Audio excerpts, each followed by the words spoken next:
এই মাদ্রাসার সার্বিক কার্যক্রম পরিদর্শন এবং কিন্তু মাদ্রাসাটি সবেমাত্র উদ্বোধন হয়েছে, এক সপ্তাহ হয়তো অতিক্রম করেনি।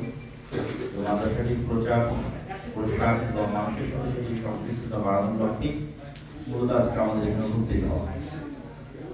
আজকে জুমার খুতবায় সংক্ষিপ্ত বক্তব্যের বিষয়বস্তু কিভাবে ইসলামের সামগ্রিক বিজয় সম্ভব। ইসলামের সামগ্রিক বিজয় বলতে রাষ্ট্রে ইসলাম প্রতিষ্ঠা করা। আমরা যেমন আমাদের ব্যক্তিগত, পারিবারিক, সামাজিক সকল ক্ষেত্রে ইসলাম প্রতিষ্ঠা করার চেষ্টা করি, ঠিক ইসলামের একটি বড় অংশ হচ্ছে রাষ্ট্রে ইসলাম প্রতিষ্ঠা। রাষ্ট্রে ইসলাম প্রতিষ্ঠার সাথে ইসলামের অর্থনীতি জড়িত আছে, ইসলামের রাষ্ট্রনীতি জড়িত আছে, ইসলামের জিহাদ বা পররাষ্ট্রনীতি জড়িত আছে। এই বিষয়গুলো আসলে রাষ্ট্রে ইসলাম ছাড়া কখনোই সঠিকভাবে বাস্তবায়ন করা সম্ভব নয়। তো রাষ্ট্রে কিভাবে ইসলাম প্রতিষ্ঠিত হবে? বহু মানুষ এই মর্মে সন্তুষ্ট হয়ে গেছে। তারা মনে করছে যে গণতান্ত্রিক পদ্ধতিতে, সমাজতান্ত্রিক পদ্ধতিতে অথবা এই জাতীয় আর যে কোনো তন্ত্র মন্ত্রের মাধ্যমে হয়তো রাষ্ট্রে ইসলাম প্রতিষ্ঠা করা সম্ভব। কিন্তু এটি আসলে যে ধোঁকা এবং মরীচিকা। মরুভূমির মধ্যে দূর থেকে দেখলে যেমন মনে হয় পানি আছে, কিন্তু কাছে গেলে দেখা যায় পানি নাই। এই যে ধুধু মরীচিকা, এটি সেই মরীচিকা নেই। আসলে রাষ্ট্রে ইসলাম বলতে কি বোঝায়? রাষ্ট্রে ইসলামের এক নাম্বার বেসিক মূলনীতি হচ্ছে ন্যায়পরায়ণ, ন্যায় বিচার,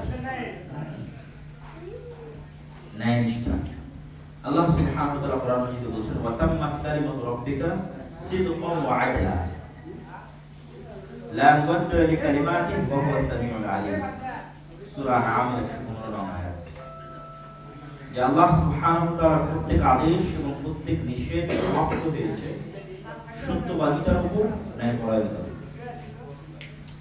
যেমন আল্লাহর আদেশ যদি তাওহীদ হয় তাহলে তাওহীদ সত্য, তাওহীদ ন্যায়। তাওহীদের বিপরীত শিরক, মিথ্যা, শিরক অন্যায়।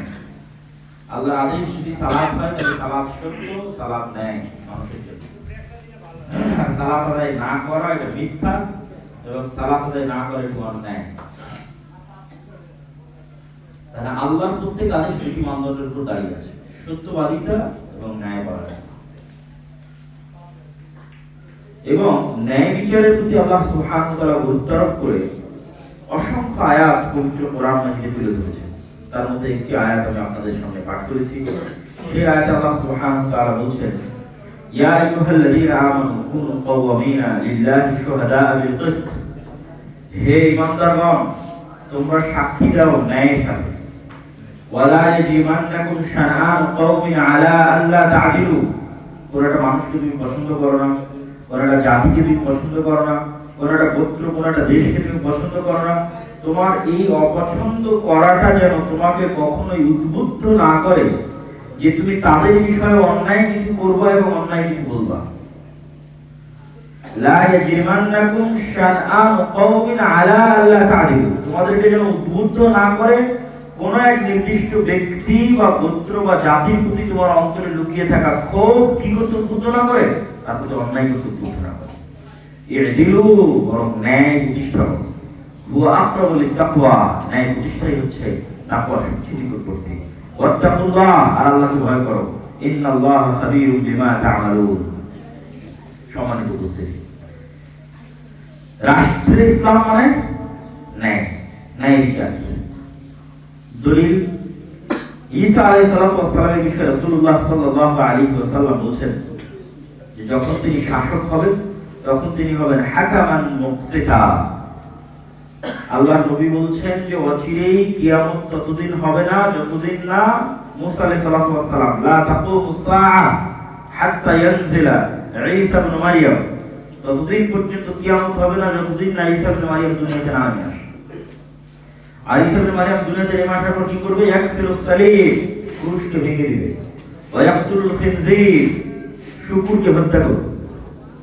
আজকের বিশ্বে খ্রিস্টানরা শুকুরকে হালাল মনে করে। ঈসা ইসলাম আসার পর শুকুরকে হারাম করবেন এবং শুকুরকে কি করবেন? হত্যা করবেন, দুনিয়া থেকে নির্মূল করে দিবেন।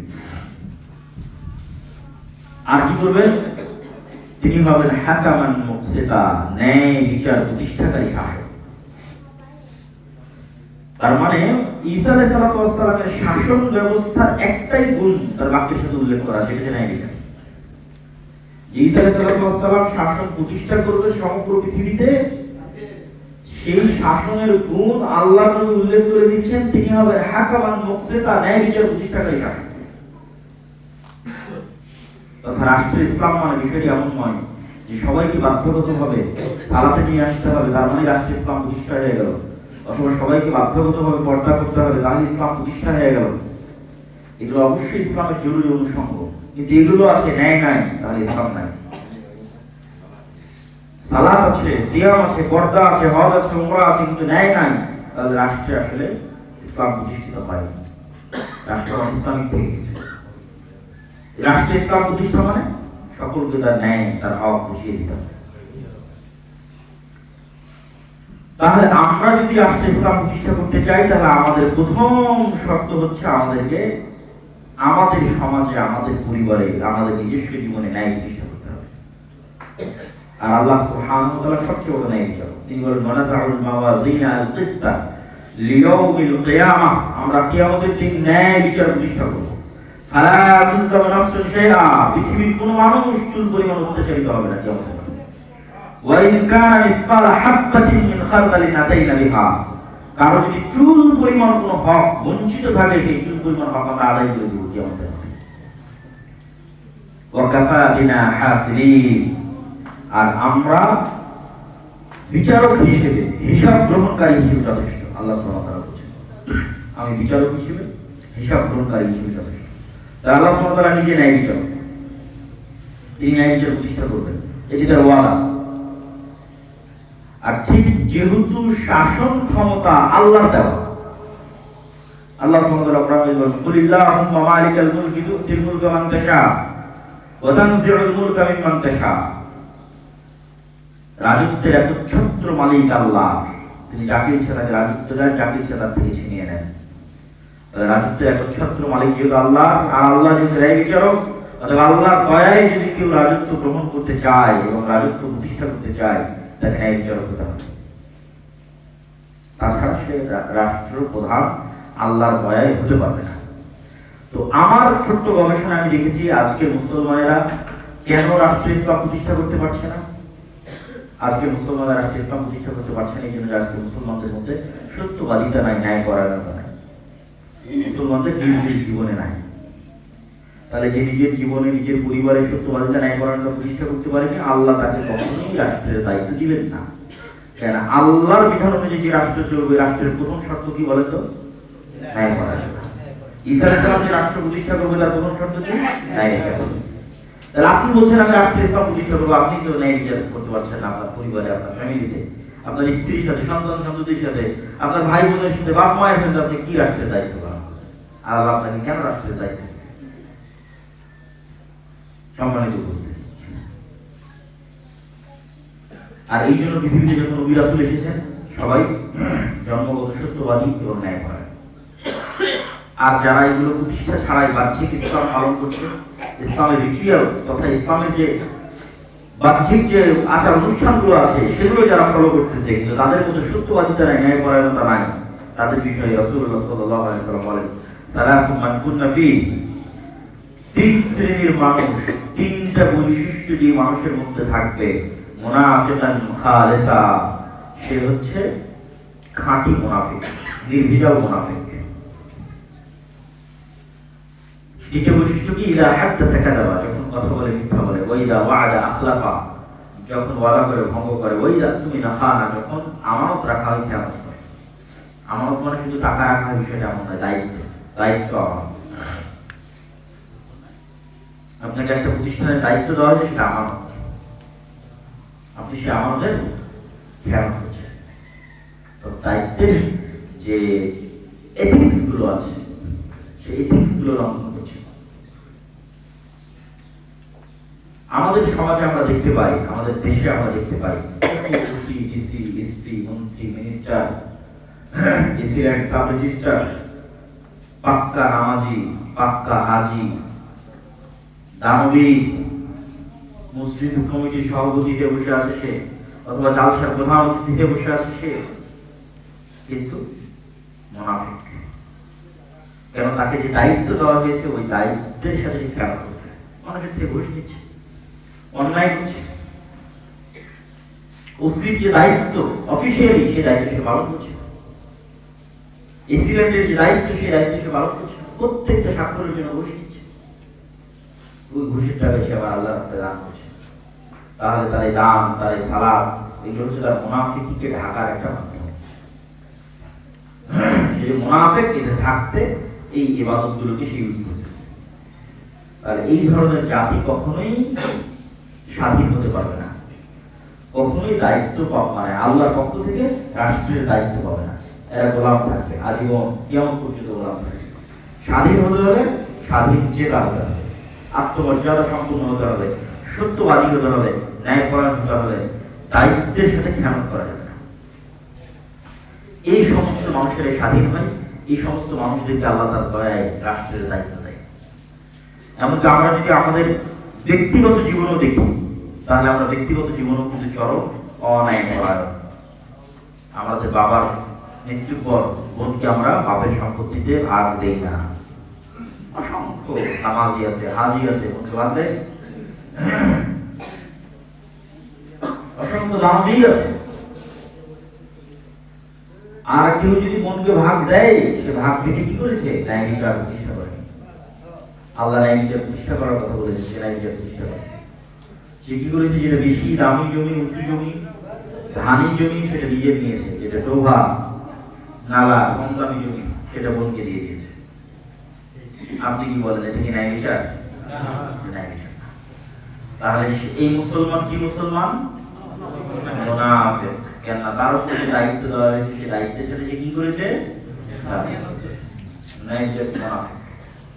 তাহলে সে নামাজ কেন পড়ে, হজ কেন করে? আর এই মুনাফিকটা ঢাকতে এগুলো করে। মানুষকে দেখা যায় অনেক বড় বুজুর্গ সুফি, কিন্তু আসলে মুনাফিক ওটা ঢাকতে এগুলো করে।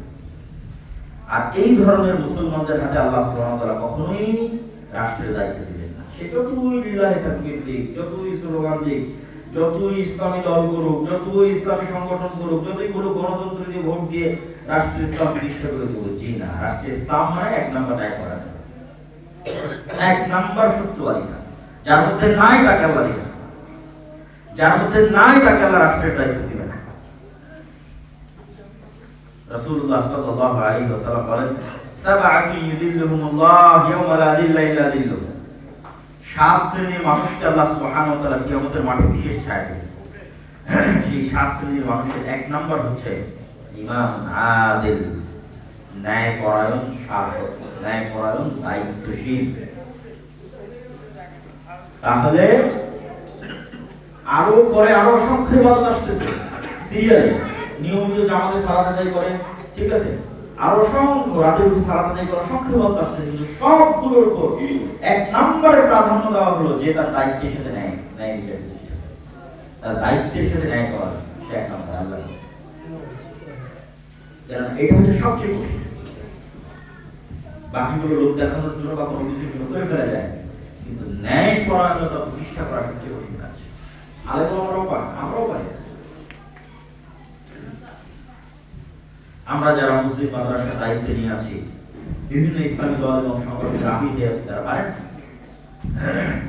আপনারা এই যে ভাঙনগুলো দেখেন, আরামগুলো দেখেন, গন্ডগোলগুলো দেখেন, বাহ্যিকভাবে আপনাকে বোঝানো হয় যে এটা হয়তো কোনো ফতোয়ার কারণে, কোনো আকীদার কারণে, কিন্তু বাস্তবে গিয়ে দেখেন আসলে শুরুটা হয়েছে ন্যায় পরায়ণতার অভাবের কারণে। হয় দলের যে আমির সে জালেম, যাকে যে জায়গায় যে যোগ্যতা অনুযায়ী দায়িত্ব দেওয়া দরকার ছিল সেটা না দিয়ে যে বেশি চামচামি করে জমি দিয়েছে, আর যে ন্যায়নিষ্ঠার সাথে কাজ করে সবাই বের করে দিয়েছে, জালেম। যত বড় আকীদাওয়ালা হোক, যত বড় পণ্ডিত হোক, যত বড় ইমানদার হোক, দায়িত্বে জালেম।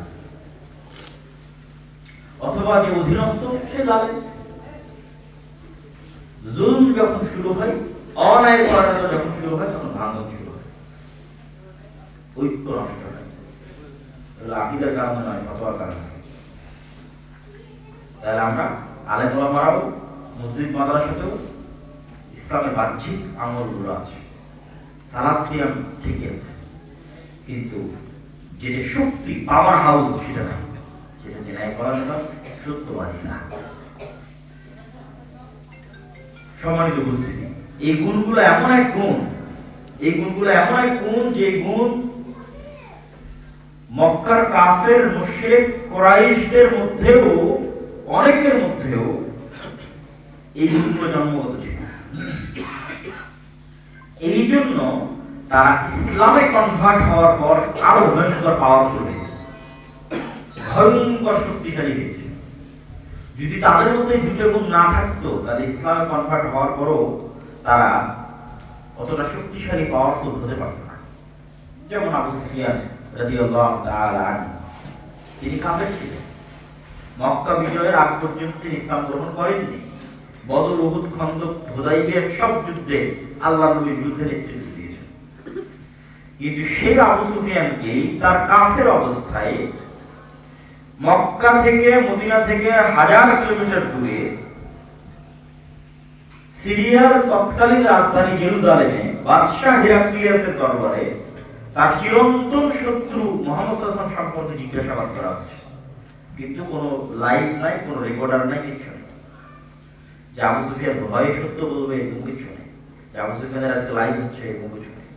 রেকর্ড করা হচ্ছে, এরকম কিছু নেই।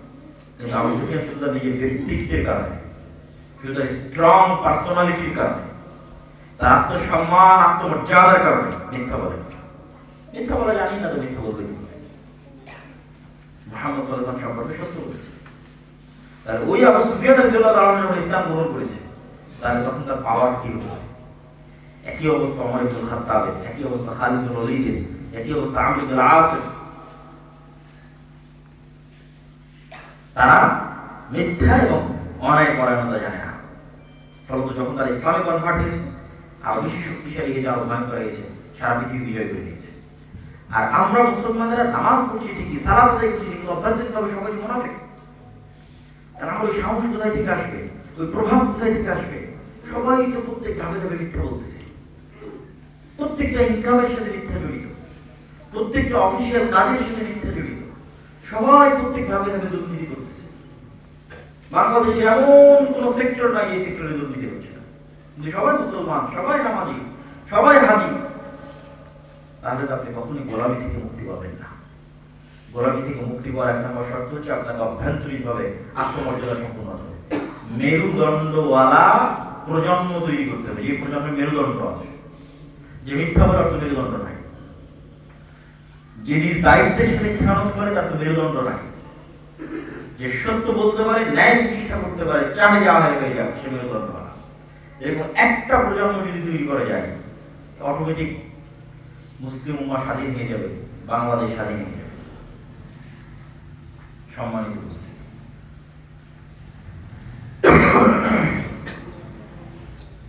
আমরা আলোচনা করছিলাম যে আমরা রাষ্ট্রীয় ইসলাম কিভাবে প্রতিষ্ঠা করবো এবং রাষ্ট্রীয় ইসলাম প্রতিষ্ঠা বলতে কি বোঝায়। রাষ্ট্রীয় ইসলাম প্রতিষ্ঠা করার আরো কিছু উপায় এবং পদ্ধতি অবশ্যই আছে, সেগুলো আমরা আজকে সংক্ষিপ্তভাবে আলোচনা করবো ইনশাআল্লাহ। যেমন দ্বিতীয় যে উপায়, সেটি হচ্ছে দাওয়াতি কাজ। দাওয়াতি কাজের মাধ্যমে কিভাবে রাষ্ট্রীয় ইসলাম প্রতিষ্ঠা হবে? আল্লাহ সুবহানাহু ওয়া তাআলা পৃথিবীতে যুগে যুগে যত নবী রাসূল পাঠিয়েছেন, সকল নবী রাসূলকে শুরুতে দাওয়াত দিতে বলেছেন।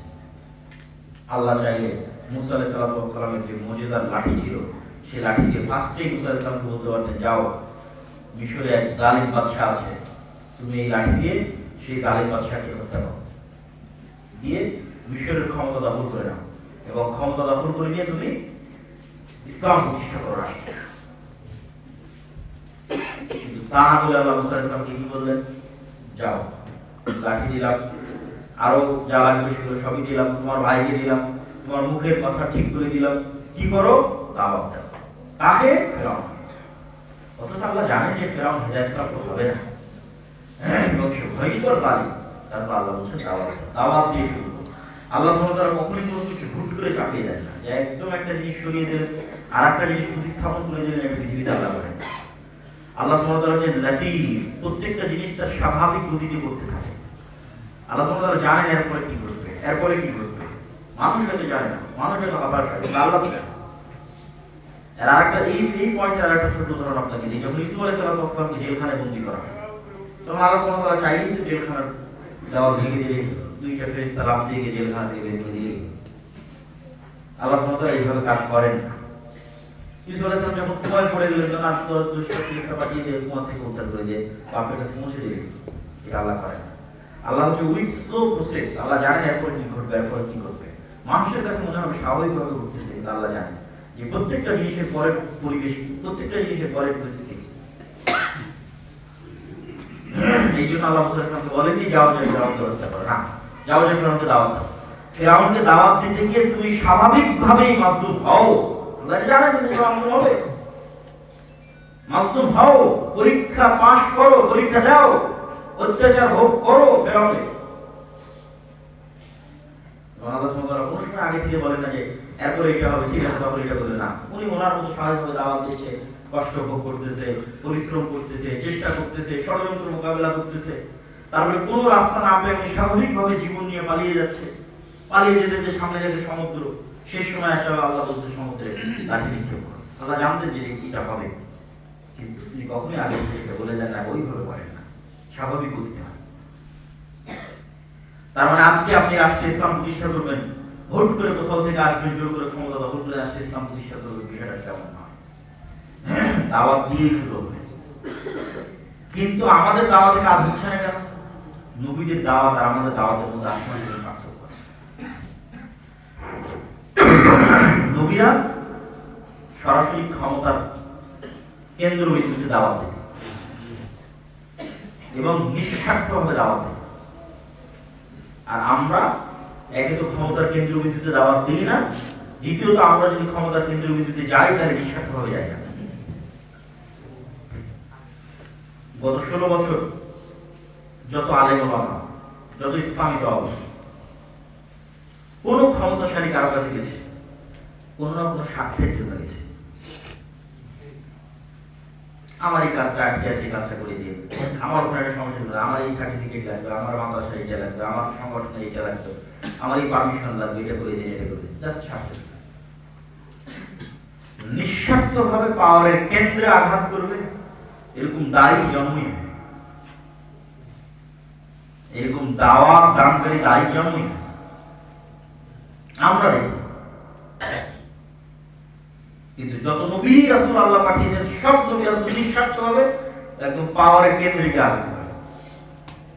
মুসা আলাইহিস সালামকে আল্লাহ বলেন যে যাও এখানে ওখানে না, সরাসরি ফিরাউনের কাছে যাও এবং নিঃস্বার্থভাবে। লা আসআলুকুম আলাইহি আজরা। এই মুসা আলাইহিস সালামের কোনো চাওয়া নাই ফিরাউনের কাছে যে আমরা এটা করে দেব না। তুমি যেটা করতেছো এটা রং, আমি যেটা দাওয়াত দিচ্ছি এটা সঠিক, তোমাকে এটা মানতে হবে। লা আসআলুকুম আলাইহি আজরান আজরা ইল্লা আল্লাহ। আমি তোমাদের কাছে কোনো প্রতিদান চাই না, আমার প্রতিদান একমাত্র আল্লাহ সুবহানাহু ওয়া তাআলা দিয়েছেন। এই নবীদের বাক্য আল্লাহ কোরআন উল্লেখ করেছে, প্রায় সব নবীর সাথে বাক্যটা আল্লাহ উল্লেখ করেছেন।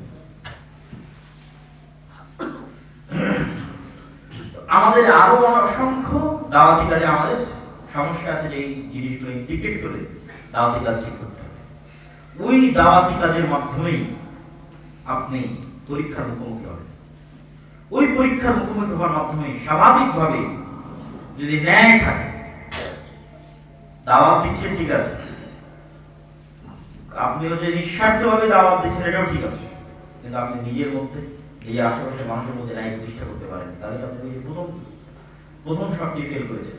কারণ আল্লাহ তো নিজে ন্যায় বিচার, ন্যায় বিচার ছাড়া ইসলামের নামে কেউ ক্ষমতায় আসবে, আল্লাহ দয়ায় কেউ ক্ষমতায় আসবে, সে ন্যায় বিচার করে না, এটা তো আল্লাহ করবেন না। জালেম ক্ষমতায় চলে আসতে পারে, কিন্তু ইসলামের নামে আল্লাহর দয়ায় ক্ষমতায় আসবে, সে ন্যায় বিচার করে না। আল্লাহর দয়ায় ক্ষমতায় আসতে হলে ন্যায় বিচারক কি ক্ষমতায় আসবে? তাহলে আপনার মধ্যে যদি ন্যায় থাকে, সত্যবাদিতা থাকে, ন্যায় পরায়ণতা থাকে, আত্মমর্যাদা থাকে, স্ট্রং পার্সোনালিটি থাকে, আর এই অবস্থায় যদি আপনি দাওয়াত দেওয়া শুরু করেন, আপনি অসংখ্য পরীক্ষার মুখোমুখি হবেন।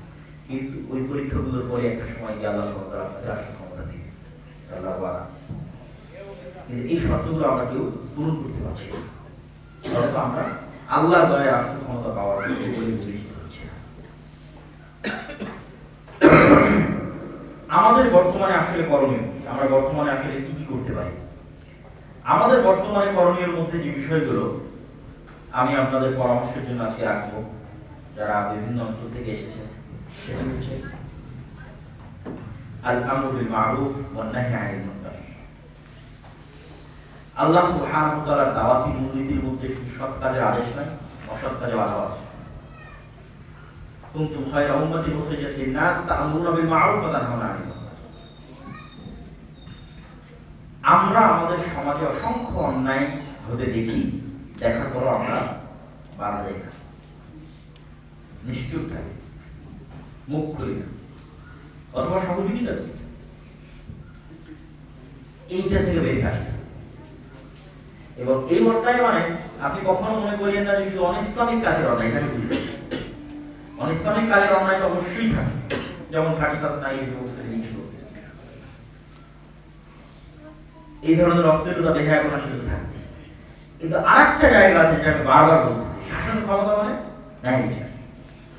শাসন ক্ষমতা মানে ন্যায় করা। আপনার টার্গেট যদি হয় যে আপনি ক্ষমতায় যাবেন, রাষ্ট্রে ইসলাম প্রতিষ্ঠা করবেন, তাহলে আপনাকে ওই জাতীয় জিনিসগুলোকে টার্গেট করতে হবে। ওই জাতীয় জিনিস আপনার সমাজ অসংখ্য অন্যায় হচ্ছে, কিন্তু যারা ইসলামের দাওয়াতে তারা ওদের মধ্যে জড়াতে চায় নাই, ইমামও ওখানে নাই, মুয়াজ্জিনও ওখানে নাই, যারা ইসলামের দাওয়াত দিচ্ছে তারাও সেখানে। ফলত গত 16 বছর কি হয়েছে, একদম গ্রাম পর্যন্ত দলীয়করণ হয়েছে। গ্রামে পর্যন্ত দলের নেতা ছিল, সেই দলের নেতা ঘুষের বিনিময়ে অন্যায় ফায়সালা, সিন্ডিকেট তৈরি। আপনি একটা বিল্ডিং তৈরি করতে গেলেও চাঁদা দিতেন, ব্যবসা করতে গেলেও চাঁদা দিতেন, আপনি ইট নিয়ে আসতে হলে তাদের মাধ্যমে ইট নিয়ে আসতে হবে, সিমেন্ট নিয়ে আসতে হলে তাদের মাধ্যমে নিয়ে আসতে হবে, তো জরুর। কিন্তু এগুলোর বিরুদ্ধে কেউ কথা। কিন্তু এখন এই যে 16 বছরের শাসনের পতনের পর এখন যে পাওয়ারের যে শূন্যতা, এই শূন্যতাটা মুসলমানেরা বা আপনারা বা বিশেষ করে মুসলিম মাদ্রাসা এবং মুসলিম মাদ্রাসা ইমামেরা এবং শিক্ষকরা যাদের আসলে দায়িত্ব পালন করা উচিত, বা ইসলামী দল এবং ইসলামী সংগঠন, তারা চেয়ে আর এক দলের কাছে দিয়ে দিচ্ছে যে আবারও গ্রাম পর্যায়ে পর্যন্ত দলীয় করেন। কিন্তু এই জায়গাতেই তো আপনারা প্রতিবাদ করতে পারেন, প্রতিবাদ করতে পারেন প্রতিটা অন্যায়, আপনার গ্রামে হওয়া প্রতিটা অন্যায়, আপনার সমাজে হওয়া প্রতিটা অন্যায়। অনিসলামিক যে কার্যকলাপ করে সেটা তো আছেই, আমি বলতেছি দুনিয়াবি কাজে যে অন্যায়, এই অন্যায় যতদিন আপনি বাধা না দিবেন ততদিন আপনি রাষ্ট্রীয় ক্ষমতায় যাওয়ার যোগ্য বলে বিবেচিত হবেন। যেমন একটা মেয়ে বিবাহ হচ্ছে ডিমান্ডের সাথে, সেই বিয়েটা অবশ্যই কোনো ইমাম পড়ছে, সেই বিয়েতে অবশ্যই এবং নামাজি হাজি মুসলমানেরা যুক্ত হচ্ছে, তাহলে তারা সব জুলমের সাথে, প্রত্যেকটা জুলমের সাথে দেয়ালের দিকে কখনো রাষ্ট্রীয় এটা তো আদি ক্রস মাইনাস। তাহলে একদল যুবক মনে করে না আমরা চাই রাষ্ট্রীয় ইসলাম প্রতিষ্ঠা করতে হবে, যে তোমার গ্রামে যে যৌতুক বিবাহ সেটা বাধা দেবে, ওই অন্যায়টা রোধ করো, তোমার চোখের সামনে যেন আর এক মানুষের প্রতি কোনো অন্যায় না হবে। অন্যায় বাধা দেওয়া শুরু করবো, একটা সময় দেখবো আল্লাহ সুবহানাহু ওয়া তাআলা কিভাবে রাষ্ট্র ক্ষমতায় পৌঁছে দিয়েছে। কিন্তু তুমি চোখ বুঝে অন্যায় সহ্য করবা আর দাওয়াত দিয়ে বলবো রাষ্ট্র ক্ষমতায় যাবো, এইরকম আপনার গ্রাম পর্যায়ে আপনার সমাজ পর্যায়ে অনেক কিছু করার আছে। আগের যুগ এবং এখনকার যুগ ওই প্রশাসন আসলে লিমিটেড। ব্রিটিশ আমলেও কোথায় দিল্লিতে বসে থেকে আপনার গ্রামে কি হচ্ছে কি নিয়ন্ত্রণ, সাধারণত ওই গ্রামে এবং সমাজে যারা বসবাস করে তারাই বেশিরভাগ নিয়ন্ত্রণ। যেমন আগের যুগে ছিল পঞ্চায়েতের মাধ্যমে গ্রামে সালিশ বিচার, এখন সেটা হয়ে গেছে পরিপূর্ণ দলীয়করণের ভিত্তিতে এবং পরিপূর্ণ অন্যায়ের ভিত্তিতে। তাহলে কেউ যদি মনে করে যে তারা ইসলামের প্রচারক, তাহলে তাদেরকে সমাজে বা প্রত্যেকটা অন্যায় বাধা দিতে হবে। এখন সেটার সময়, তাই এখন কেউ আপনার সাথে জোর করে কোনো কিছু করে ফেলবে এরকম ক্ষমতা এখন কারো কাছে না। আপনি সুযোগ দিচ্ছেন সেটা ভিন্ন কথা, চাঁদা চাচ্ছে আপনি দিয়ে দিচ্ছেন সেটা ভিন্ন কথা। কিন্তু আপনি যদি এখন প্রোটেস্ট করেন তাহলে এখন সেটার সময় এবং সুযোগ আছে। অতএব এই সমস্ত অন্যায় বাধা দিতে হবে। সোশ্যাল জাস্টিস অন্তত আপনার সমাজে আপনার গ্রামে বন্দির মধ্যে ন্যায় বিচার প্রতিষ্ঠা করতে হবে, ন্যায় করার জন্য প্রতিষ্ঠা করতে হবে। তাহলে ইনশাআল্লাহ প্রথমত এটা শুরু হবে নিজের ফ্যামিলির মধ্যে থেকে, তারপর শুরু হবে সমাজের মধ্যে। আপনি আপনার ফ্যামিলিতে যদি না পারেন তো বাইরে গিয়ে সেটি বাস্তবায়ন করলে আসলে আলটিমেটলি লক্ষ্য উদ্দেশ্য হাসিল হবে। আপনি যদি মনে করেন ন্যায় বিচার প্রতিষ্ঠা করবার আগে সবার আগে আপনার বোনকে তার ন্যায্য অধিকার বুঝিয়ে দিতে হবে, তাহলে আপনি এবার সঠিক মুসলমান হবেন। আর কিন্তু মুনাফিক, আর এই ধরনের মুনাফিক মুসলমান কখনো গোলামি থেকে মুক্তি পাবে না। এই ধরনের মুনাফিক মুসলমান হয়তো বন্ধুদের কাছে মাফ চেয়ে জান্নাতে যেতে পারে, গোলামি থেকে মুক্তি পাবে, রাষ্ট্র ক্ষমতায় যেতে পারে। আল্লাহ সেই তৌফিক তাদের দিবেন। তাহলে ন্যায় বিচার আগে নিজের থেকে শুরু, নিজের স্ত্রীর প্রতি ন্যায় বিচার, ন্যায় করার। শাশুড়ি এবং বউয়ের মধ্যে যত ঝগড়া হয়, সব ঝগড়ার মূল কারণ ন্যায় করা। প্রত্যেকে যদি নিজ নিজ জায়গায় ন্যায় করার থাকে, ঝগড়া নাই, শেষ। সম্মানিত আসুন আমরা আমাদের সমাজে, আমাদের পরিবারে, আমাদের ব্যক্তি জীবনে এই অন্যায় যেগুলো হয়, মানুষের সাথে সংশ্লিষ্ট যে অন্যায়গুলো, এই অন্যায়গুলোকে প্রতিরোধ করি, নিজেরা বিরত থাকি এবং নিজেকে পূর্ণাঙ্গ মুসলিম, মুনাফিক মুসলিম, পূর্ণাঙ্গ মুসলিম। উমর ইবনে খাত্তাব যখন সালাতে দাঁড়াতো, মুহাম্মদ সাল্লাল্লাহু আলাইহি ওয়াসাল্লাম সালাতে দাঁড়াতো, তখন তাদের অন্তরটা ছিল ফ্রেশ। মানে কার প্রতি অন্যায় করেনি, কার প্রতি মিথ্যা বলেনি, ফ্রেশ হয়ে গেল, ফ্রেশ হয়ে যায় সালাতে। ওই সালাতের আওয়াজ, ওই সালাতের প্রভাব আছে, পৃথিবীকে কাঁপিয়ে দিতে পারে। ওইরকম সিয়াম এবং হজ। আর আমরা সালাতে দাঁড়াচ্ছি, এখনই কারো বিপদ করলাম, বিপদ করে সালাতে দাঁড়িয়ে গেল, তাহলে এটা কলুষিত দিতে পারে। এখনই কারো অপবাদ দিলাম, অপবাদ দিয়ে এসে সালাতে দাঁড়িয়ে গেল। এখনই মিথ্যা কথা বললাম, বলে এসে সালাতে দাঁড়িয়ে গেল। এখনই 2 টাকা বাড়িয়ে দিলাম, ঠিক আছে, মিথ্যা কথা বলে 2 টাকা বেশি ইনকাম করে দিলাম, নিয়ে এসে সালাতে দাঁড়াবো। তো আমাদের এই সালাতে দিয়ে কখনো জাতিগত মুক্তি হয় না। মানুষের কাছে ক্ষমা নিয়ে হয়তো জান্নাতে যেতে পারে, মানুষ ক্ষমা না করলে জান্নাতে হবে না, কিন্তু মানুষের কাছে ক্ষমা নিয়ে জান্নাতে যেতে পারে। কিন্তু এরকম বৈশিষ্ট্যের দিকে এই ব্যক্তি কখনোই জাতির নেতা হতে পারে না, দেশের নেতা হতে পারে না, আল্লাহর গায়ে ক্ষমতায় যেতে পারে না। অতএব আল্লাহ সুবহানাহু ওয়া তাআলা যদি আমরা চাই যে আমরা রাষ্ট্রীয়ভাবে আমাদের মুক্তি, জাতিগতভাবে আমাদের মুক্তি, তাহলে এই বৈশিষ্ট্যগুলো আমাদের লাগবে। আর এই বৈশিষ্ট্যগুলো আমাদের মধ্যে নাই কেন? 190 বছর আমরা ব্রিটিশদের গোলামি করেছি, ব্রিটিশদের গোলামি করতে করতে আমরা এই লোককে শিখেছি, মিথ্যা বলা শিখেছি, অন্যায় করেছি। আর 190 বছর তো কম দিন না, বাংলাদেশ স্বাধীন হলো 50 বছর, 190 বছর আরো কতদিন, প্রায় 200 বছর। প্রায় 200 বছর, কত 200 বছর যে জাতি গোলামি করেছে তার রক্তের মধ্যে মিথ্যা মিশিয়েছে। আর যারা গোলামি করেনি তারা মিথ্যা বলা জানে না, তারা সত্য বলে। কিন্তু আফগানিস্তানে যান, পাঠানেরা আর যেটাই হোক মিথ্যা বলা যায় না বেশিরভাগ, এমনকি মজা করেও মিথ্যা বলা যায় না। কেননা তারা কোনোদিন কোনো জাতিকে গোলামি করে, এই জন্য তাদের ক্ষেত্রে ইসলাম প্রতিষ্ঠা করা সহজ হয়েছে। নিজ লাইফে তারা ন্যায় বিচার, ন্যায় নিষ্ঠা এবং সত্যবাদিতা প্রতিষ্ঠা করতে পেরেছে। সুতরাং অটোমেটিক আল্লাহ সুবহানাহু ওয়া তাআলা তাদেরকে বিজয় দিয়ে দিয়েছে। কিন্তু আমরা গোলামীর জীবনযাপন করছি কেন?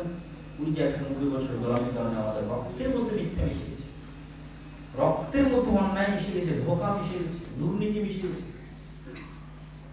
অতএব আমরা চাই আমাদের পরবর্তী সন্তানেরা যেন, আপনাদের সন্তানেরা যেন, আপনারা নিজেরা যেন তাদের কি মেরুদণ্ড দিবে, যেন তারা সত্যের সাথে ন্যায়ের সাথে কোনোদিন আপোষ না করে, এবং আপনিও যেন কোনোদিন অন্যায়ের সাথে মিথ্যার সাথে আপোষ না করেন।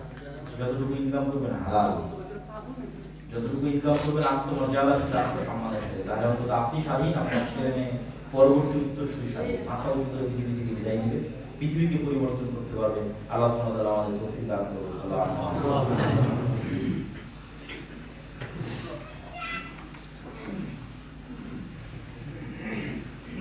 আলহামদুলিল্লাহ ওয়াসসালাতু ওয়াসসালামু আলা মান লা নাবিয়্যা বা'দা।